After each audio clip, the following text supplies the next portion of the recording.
let's park it there though for the minute and talk about Moto2 then, because that was where the World Championship was crowned. It was Raul Fernandez who won the race ahead of Fabio Di Gianantonio and Augusto Fernandez, but it was Remy Gardner who did manage to take the title, finishing in 10th place, and at one point was falling down into 11th and was looking a little bit vulnerable and really starting, I think everyone was getting on the edge of their seats there thinking, oh dear, is this actually going to come undone for Remy? But he didn't do it. We did do it, even, I should say. And he is world champion in Moto2, an Australian world champion. He's done it again, Keith, for the Australians after, well, I think, who was the last one for Australia? It's been a while.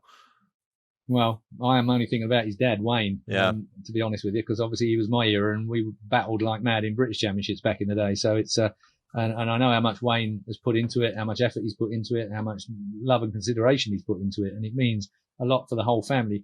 I was worried for Remy weeks ago because he tightened up. He started the year, he looked brilliant throughout the year. And then he just got a bit tight. I think it's the mark of the young man that he's been able to get over that. I mean, even at the start of this race, this weekend, I mean, he only had to get 3 points. And that was him, even if Fernandez won the race, which he did, I think everybody did what they'd got to do. A man's got to do what he's got to do. Around Valencia, they were lucky in a lot of ways. He only had rain. It was only wet and cold on the Friday. It was just cooler on the Saturday and Sunday. So we had consistent weather once we actually got into the weekend, which was good for all. Fernandez did what he had to do. Got it sorted out front. Remy, he looked like he was riding really tight. By that, I mean, you just tighten up a little bit, you make little mistakes here and there, and it's all about rhythm around Valencia. You lose your rhythm and you lose your place. Someone rams it up the inside. You're not exiting corners, something like someone's beside you into the next one, and you lose places really quickly. You can be second or third, first, if you like, and go back on one lap to 4th or 5th place if you've tightened up and you've made mistakes. And we've also got to consider Remy was well beaten up in Portimao. I mean, he was properly injured in Portimao. I mean, he was completely knackered at the end of the race. He's won this championship in Portimao. That's the one he put the final nail into the deal in Portimao. If he hadn't ridden like he rode in Portimao, he might not have won this championship this weekend. Yeah, you can say ifs and buts all over the place. Of course, if it had gone an extra lap or two longer in Portimao, then he would have won the world championship there because Sam Lowes was on such good form. It looked like he was going to catch the competition and hand it to Remy as the race winner last time out. I think Remy has got what he deserves. It's rare that you say that a rider deserves a world title, but I think that he's worked really, really hard. He's a great personality. And now he moves up into MotoGP as a Moto2 world champion. I mean, the pride on Wayne's face. I mean, I love Wayne. He was hanging around the edge of Parc Ferme. And in normal circumstances, if you were a bouncer, you'd have had him out of there because he looks like a 1970s porn star. You think, what's this guy hanging around for? We need to move him on. Can't come in here, mate. Wrong shoes. But when you consider how much effort and time and money that Wayne Gardner has put into both Luca and Remy. Remy obviously continued racing. Luca fell away years ago. That's the other son. I would think I didn't see Donna there. I mean, massive source of pride. I think Donna has always been really. It's funny how Remy looks towards Wayne's first wife almost as his mum. He really considers her really well. They're very close. It's a very interesting dynamic in the Gardner household. He speaks fluent Spanish, lived in Spain for years since Wayne brought them back here. It's cost Wayne in more than just finances. I think that I think maritally it's been difficult for him as well. I mean, he's a motorbike racer at the end of the day. He thinks he knows everything and he thinks he's right about everything. I'm talking about Wayne now. Remy is a completely different kettle of fish. He's a bit more. He'd be happier in his garage welding up bits of metal into something or the other. He's like a homeboy DIY. He's just a nice kid. I really like Remy. I like the way he's gone about his job. And now he's the world champion. I never tweeted at all this morning. And if you remember, and there was purpose in my mind, I backed Raul Fernandez ages ago because I didn't want to back Remy. I didn't want to get involved in that. I just didn't want to be the piece of superstition that tipped it away from him because, you kind of know how much he's worked at it. And obviously knowing his old dad, It was one of them things where I didn't want to be involved in any of that. And I didn't tweet this morning at all until after he won the championship. I thought, I'm just staying off it. I'm not going anywhere.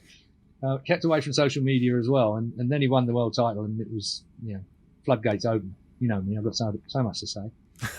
So much to say, but it was very emotional for Remy afterwards, Pete, who did, make light of that. It's not been easy. You think, with that surname, it would just be a cakewalk, but it really hasn't been, and that showed.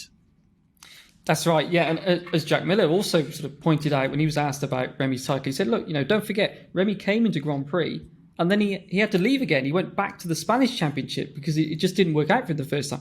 So, and then came back a second time. So, I mean, that shows a lot of fight, a lot of determination to keep on going. And as Remy said in Parc Ferme, wasn't it? There was a time when not many people believed in him. And he didn't, I think, believe in himself sometimes. And he's come through all of that.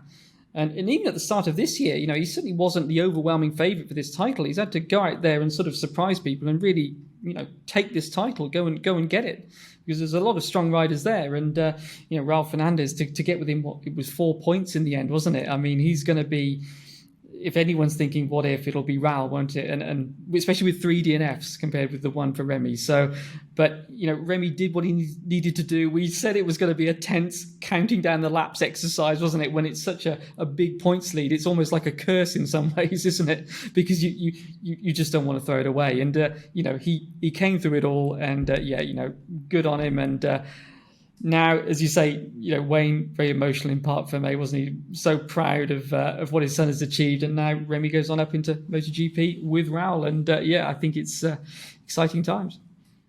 Wayne has always said to me that Remy is good on big bikes. He said he's good at sliding bikes around.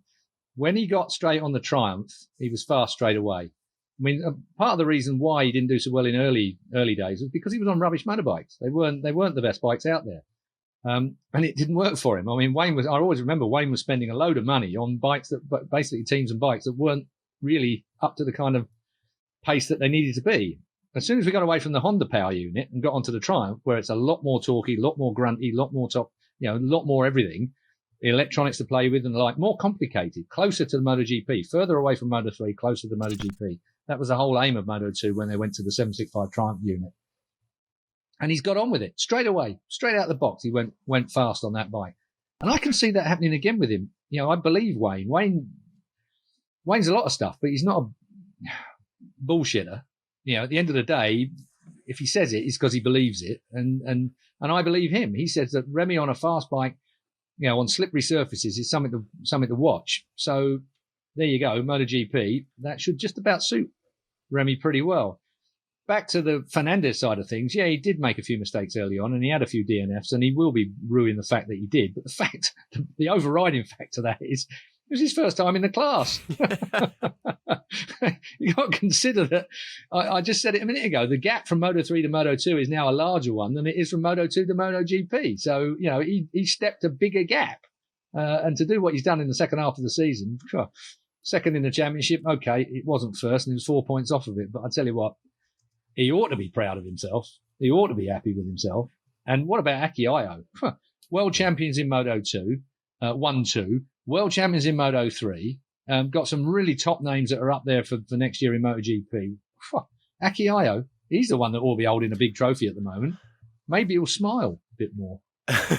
He's certainly got an eye for talent, hasn't he? And as you say, Raul Fernandez, it was only 4 points in the end between it all at the very end. And despite those, errors, perhaps rookie errors that forced him to retire, to still only miss out by 4 points is remarkable. And Pete, Fernandez didn't seem too disheartened after the race, especially not from the pictures. And what was his reactions to it all? Because obviously he's going to be gutted, but at the same time, he gave it a good shot and he won the race. That's all he could have done. That's it, and I think the maths come as Keith says. Remy won this in Portimao, really. So I think Raul knew the maths of the matter. It was a long shot. I mean, he had to win just to have a chance, didn't he? As we saw today, that wasn't a given for much of the race. It was a tough fight at the front there. So I think he knew that. I mean, it needed something exceptional to take Remy out, and I mean, I think you can't rely on that, can you? So I mean, he finishes the year with more wins than Marc Marquez in his rookie season, and that's a big deal. Of course, Marc's rookie season, coming back to what we were talking about earlier, that was ended by the eye injury, his original eye injury. That's when that occurred, was in Mark's rookie year in Moto2 in 2011. So, but prior to that, he had won 7 races and he was battling with Stefan Bradl for the championship, and then he had to miss the last 2 rounds. But yeah, so Raul has beaten that win record as a rookie. So, he's definitely, as Keith says, a lot of people believe that Acosta, it was a stunning season, but the Moto3 bikes are raced in junior classes before you come into Grand Prix. There's nothing like a Moto2 bike. So what Fernandez achieved is really much bigger than what Acosta achieved in that sense. Yeah, and also... go on, Keith. Sorry. Apologies. No, you go. You're more important. Well, in my own head. That was Remy's worst finish across the line. 10th place was his worst of the year across the line, which gives you some indication of where his head was at as well. I mean, he knew what he'd got to do, but I've always found that to be the most difficult, concentration sapping position to be in. If you're better off riding quite often for the win rather than trying to ride for the place. It's a very difficult psychological position to be in, because you're riding with people around you that perhaps you wouldn't have been riding with people around under normal circumstances. So, what else is there that's interesting? Oh, Kel Carruthers. He was the last Aussie, middleweight Aussie. Oh, he was the last one. Okay. Kel Carruthers, the last middleweight Aussie, that is. So I just looked it up just then while you were giving me some space.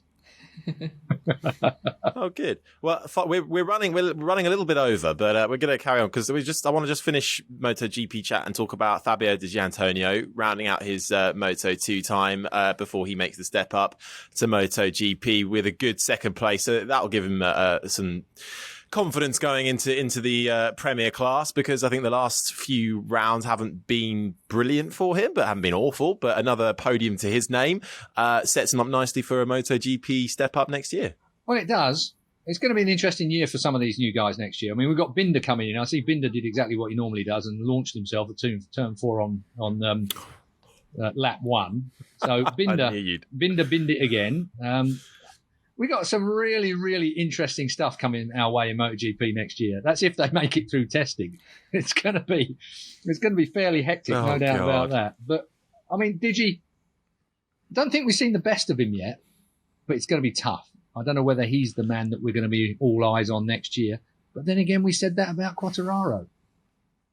Look what happened there. You just can't predict anything, can you? Well, go on then. Let's go into Moto3, because it was this time it was Xavier Artigas who got the race win ahead of Sergio Garcia and Jaume Masia. But it was that big crash at the start, and I think everybody had their hands in the air at one point, because that looked like it could have been very, very bad, especially Binder right in the middle of it all. Lucky to avoid huge injury there. But they all made it through safely, and then it was Pedro Acosta battling for the win out front, and Dennis Foggia, who of course all eyes were on last time, was way down but kind of silently working his way up, and then they collide. Well, shock horror, it's Moto3. It's almost almost sort of normal, isn't it? Acosta gets taken out by Foggia this time round. So Artigas, let's stay with Artigas. Oh, yeah, go on. Artigas is basically Artigas won that when he shouldn't have won it. Garcia gave it to him. Garcia left a bloody great big hole in that turn 13 before you get down to 14. He should have been right on the inside. He should have been protecting himself into that final corner. He left a massive great door open, and through drifts the man for his first ever Grand Prix win. Garcia should have won it, and he should have known better, to be honest, is my view. Crashing and bashing, I don't know where we're going to go with that over the winter. Well, I've got my question for you. Do you think the Foggia Acosta incident, was it brain fade or a racing incident? I've only watched it a couple of times on TV. I've not analysed it from other angles. There were no penalties given, so I'll go with the stewards on this one. Okay, Pete, what did you make of the Moto3 action? Because as Keith said, it was a first win for Artigas, but he definitely wasn't odds on to be the winner until the final few laps, really. No, that's right. And, he's leaving the team at the end of the year. He's off to Bristol GP, I think CF Moto, another branded KTM for next year. So it was kind of his farewell to the team.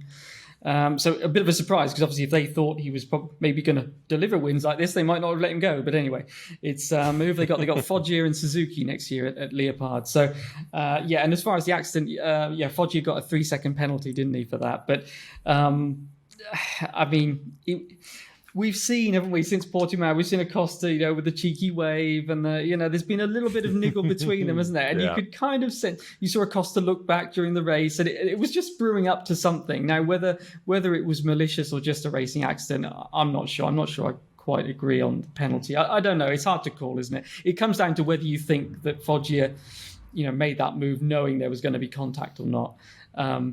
But either way, it ended with Acosta on the ground in his final Moto3 race. So he probably didn't do it on purpose, but he weren't too bothered if he did. I think that's probably the line that goes under that one. Oops, sorry. Yeah, it's a case of it's the final round. If it comes to grief, well, I don't care. I've lost the championship anyway, so I'm going to put it there. And if it turns out wrong, then it turns out wrong. It's that little degree of caution that's in the side of your head when you're fighting for a championship isn't there when you get to just a straight race, and you might take a liberty, you might try that extra few millimeter of late braking, and not care too much about where it ends up. But I mean, again, the stewards did what they did, and end of season. I'm not going to call any controversy over that. I think that's where it is. Just on the stewards' decision, I forgot to mention this last week. It was quite interesting. I think we saw something new in that, when Remy had his accident that we spoke about in free practice, he hit the back of Ramirez, wasn't it?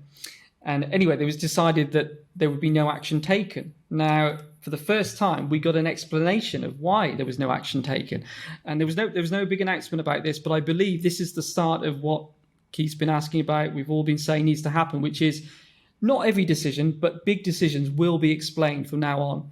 And Race Direction, they gave a very clear description of why. They'd looked at the lines that both riders take normally, everything like that, etc., etc. And that was why they decided that no action was going to be taken. So yeah, there was no big fuss made, but I think that was the start of decisions being explained to us all.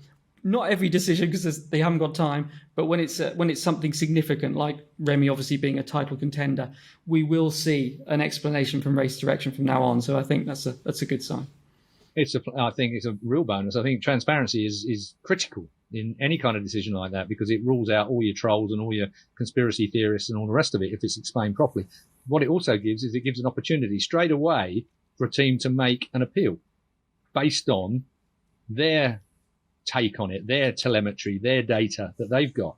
I think when you've got this generic thing that comes out as you're getting done for this, that, or the other, without an explanation of what's going on and the details behind it, I think that leaves a team at odds sometimes with that particular decision, and they won't appeal it unless they kind of have some idea about what the basis for that penalty was. And I think that's what the position that most teams have been left in at the end of every steward's decision. It's just this generic line that comes across article so-and-so, so-and-so. That's our decision. I think now there's an opportunity within the half hour or whatever it is to make an appeal where they can appeal it, and they can appeal it based on grounds that are factual to contest whatever the factual things are written in that particular original penalty. Transparency. We must have transparency in all things, I think. Absolutely. I think that this will be a hot topic for us over the off season as well, as we see the development too of the safety implementations that are hopefully coming in across the off season and into next season as well, because we've spoken a lot about that this year, and that will be something to keep an eye on.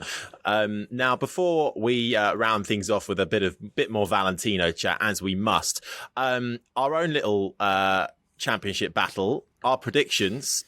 I've got the results. I've got the standings here. Now I had to give some extra, to avoid it being a tie. I had to give some extra bonus points out if you place them in the exact spot in which they finished. So I predicted Quartararo. Oh no, that was Portimao. Where's my other one now? Valencia. Here it is. That was Valencia. That was Quartararo. I predicted Bagnaia, Mir, and Miller. 1, 2, 3. So I get an extra point for getting Bagnaia and Miller correct. Keith, you were Miller, Bagnaia, and Mir. So you get the points for Miller and Bagnaia, but you don't get an extra point because you got them in the wrong order. And Pete got Mir, Bagnaia, and Miller. And you get the extra point, though, for Miller, which means that I finished my rookie MotoGP season with a respectable 7 points. Then it is Keith with 10 points in second and pipping him, the champion of the Crash Net MotoGP podcast, for 2021 is Pete McLaren. Hang on a minute, I'm putting in a protest. I want to see the written ruling behind that. I want to see it written down. I'll write it down now. I'll edit it. But well done, Pete. You get nothing for it except for a bit of pride. But we will come back at you next year, I'm sure. And congratulations on your Rookie of the Year win there. That was... What I want to know is where's the dog this week? No questions, Keith, because you had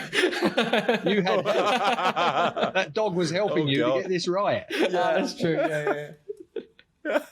I'll share the imaginary winnings with the dog. Yeah, with the dog. Yeah, exactly. Yeah. Thank you very much, and thank you as well. If you've been playing along as well, it's great to always get your predictions. It's just a bit of fun. But let's end then with a couple of questions about Valentino Rossi while we have the chance to talk about him. Daniel Francis asks you both, what do you feel Rossi's enduring legacy will be? Transcending the sport, bringing it globally into recognition across the wider media, the wider public. And he will continue to do that in the riders that he is training through the academy.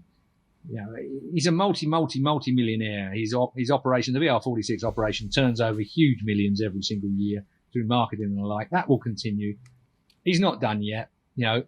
What will be the legacy in later life? Who knows? A man like Valentino Rossi, he's only 42 now. Blimey, I didn't even get married a second time until I was 45 and had 3 more kids. So there's a lot of life left after that time. My point is there's still a lot to come from Valentino Rossi. He has done more for the sport than any other individual in a global sense of the word. And I think that, there have been other great riders. Of course there have. I'm not saying he's a greater rider than any particular other rider in other eras. I hate comparing eras. But as an individual, as a starring headline for motorcycle racing, he's the man. I mean, you hear comparisons with Michael Jordan, don't you? And I think that is valid in some ways. Someone who is bigger than the sport and goes on beyond that, as Keith says. And you can already see, we mentioned the complete racer. As Keith says, racers, they're famously bad with money, some of them, and look at he's built this empire. He's done the opposite of what would normally happen with a very rich racer. He's actually using this money to create something even bigger. And as you say, he's got the teams now. There'll be another VR46 team in Moto2 running the Yamaha Master Camp riders next year. So three teams in Grand Prix, 9 academy riders. And I think as we look back on his career, we'll at the moment we remember Rossi in the final years. But I think we'll look back in a more general way and remember, sometimes he was just amazingly fast. Those years at Yamaha where from 2004 to 2008 when Lorenzo arrived, he was the only guy that won a race. Now, I know that Colin Edwards, as Keith made clear before, came very close at Assen, but still, the reality is that Rossi, he was their only winner, and it wasn't like he won one race, he won about 29 or something, So he went through the whole cycle of being the unbelievably fast new guy coming in, and then as the speed sort of went off, he replaced that with the experience and the racecraft, and he just kept on going, and never looked back on his success. I think that was the impressive thing. You think after achieving so much that you would just say, look at all the championships I've won, all the races that I've won. Why do I need to put myself through this? But with him, it's always been the next race, until now. It's all come to an end. But it had to end somewhere, didn't it? And across all those classes, 125, 250, 500cc two-stroke, and then all the MotoGP configurations except CRT, if you like. Absolutely outstanding. Well, and on that, just finally, from Ben Yates, do you think the great man's legacy will actually be enhanced more by the academy riders he's brought through, as that almost encapsulates what he did for MotoGP? As if he hadn't have been the valet we all know, those riders might never have come through. Well, where would the sport be without that now? You've only got to look down the grid at the moment to see who's where. The fact is, Italy wouldn't be where Italy is if it weren't for the fact that Valentino Rossi had invested in the first place. So it's, Spain might be the epicenter of our sport in MotoGP, as in Dorna, straight out of Barcelona and so on and so forth. But Valentino's academy, my God, there's some names that have come through that and are going to come through that for years to come. So the old VR46 thing is... And I wonder what he's going to do in car racing. He might be actually quite good at that. He's been quite fast in a car. With age comes a cage. I'm looking to see where he goes and if I can go there been. as well next year. So I'm keeping an eye on that. You're too big. Yeah, no, I could never be a racing driver, ever. It's impossible.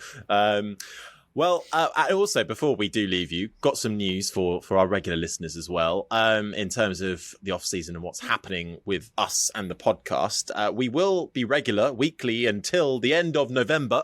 So we're going to have 2 more weeks consistently, and then we're going to go down to once a month through till the season starts back up again, which actually really is not that very long away, because when you take post-season, pre-season testing into account, there's going to be a lot to talk about. So we will be here with you every step of the way. And if you've got any talking points or things you want us to ask or answer, then please do send them in all the usual ways. But I think all that's left to say is, I suppose, one quick word. We will do a proper post-season look back. But I'm going to ask you both if you could sum up this season in perhaps a sentence. How would you do it? What would you say? Who wants to go first? Unpredictably magic, as usual. Action-packed chaos. Yeah. Absolutely perfect. Well, Keith, Pete. That's just this podcast, Pete. Are you reading the reviews? I think you are. But look, thank you so much, Keith and Pete, as ever. Thank you as well for guiding me through my first full season ever of motorcycle racing and MotoGP. It's been an absolute joy to be alongside you. Yeah. You've got to practice one word, though, all through the winter. No, don't you dare. Don't you dare. You've got to practice Quattararo through the winter. Quartararo. Myself, Keith, Pete, and Quartararo will return actually next week. We're not going too far away. But we shall return with you with more MotoGP chat. We'll be talking about testing, of course, and seeing how that all unfolds next week. I think you said, Pete, about 5 days, isn't it? So we'll keep you abreast of that and on crash.net as well. For all the very latest, all your questions, your comments, your thoughts, your topics, send them in. Tweet, Instagram, Facebook us. Just search Crash MotoGP. Please do leave us a review wherever you get your podcasts as well. And, the GOAT is gone, and so are we. Until next week. Bye-bye.